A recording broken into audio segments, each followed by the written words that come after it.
చాలా రోజుల తర్వాత మన వంట వార్పు కార్యక్రమానికి స్వాగతం చెప్తున్నాను. మన వంట వార్పు కార్యక్రమం గురించి మీకు తెలిసిందే కదా మామ. మన దగ్గర వంట వార్పు అంటే పెద్దగా వంటలు ఏముండవు. ఉంటే చికెన్, మటన్, చేపలు, మరీ అయితే 4 గుడ్లు, అంతకు మించి మనకి ఏమి రావు కూడా. దానికి తోడు మనం ఈ మధ్య ఎప్పుడు ప్లాన్ చేసినా కూడా మన ప్రొఫెసర్లు ప్రసన్న కుమార్ పెద్దిరెడ్డితోనే జరుగుతా ఉంది. ఏదైనా సరే క్షుణ్ణంగా పరిశీలించిన తర్వాత వీళ్ళు వంటలు చేయడం స్టార్ట్ చేస్తారు. నిజానికి మటన్ కి చికెన్ కూడా డిఫరెన్స్ తెలియదు. నా ఫ్రెండ్స్ అంటే ఒక రేంజ్ లో ఉంటది. మరి ఏదైనా ఒక చిన్న పని చెప్తే వీళ్ళు చేసే విధానం ఎలా ఉంటుందో మీరే చూడండి.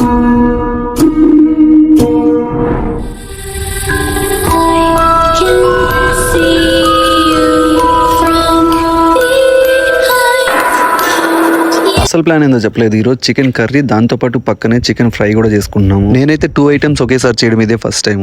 అది కూడా రీసెంట్ గా మనం చేసిన పల్లెటూరు చికెన్ వేపుడు బాగా వచ్చింది కాబట్టి ఇప్పుడు ట్రై చేస్తున్నాను. అయితే అనుకున్నట్టుగానే చికెన్ కర్రీ ప్రాసెస్ అయితే మంచిగానే సాగుతుంది. కానీ చికెన్ వేపుడు లేక వేయడానికి తెల్లగడ్డలు ఇంకా ధనియాలు అయితే దంచమని చెప్పి ప్రసన్నకి ఇచ్చారు. అవి బాగా మెదగాలని చెప్పిన పాపానికి చికెన్ కర్రీ అయిపోయినా కూడా వాడు ఇంకా దంచుతూనే ఉన్నాడు. నిజానికి మా వంట రూమ్ మేము వంట రూమ్ గా చూడడం ఎప్పుడో మానేసాం. దీన్ని ఒక ల్యాబొరేటరీగా చూసి ఇక్కడ నుంచి మిసైల్స్ ప్రయోగం కూడా చేస్తున్నాం. అలా మొత్తానికి కింద మీద పడి చికెన్ కర్రీ, చికెన్ వేపుడు ఇంకా చపాతీలు తెచ్చి తినడానికి రెడీ చేసేసి, ఈ మధ్య కాలంలో మాకు అందరికి బడ్జెట్ ఇష్యూస్ వల్ల బయట హోటల్స్కి వెళ్ళి తినడం కంటే మేము చేసుకొని తినడం ఎక్కువ అలవాటు పడిపోయాం. 2 చపాతీలు తిన్న తర్వాత గుర్తొచ్చింది మా వాడికి అన్నం తినే ముందు పూజ చేసుకొని తినాలని.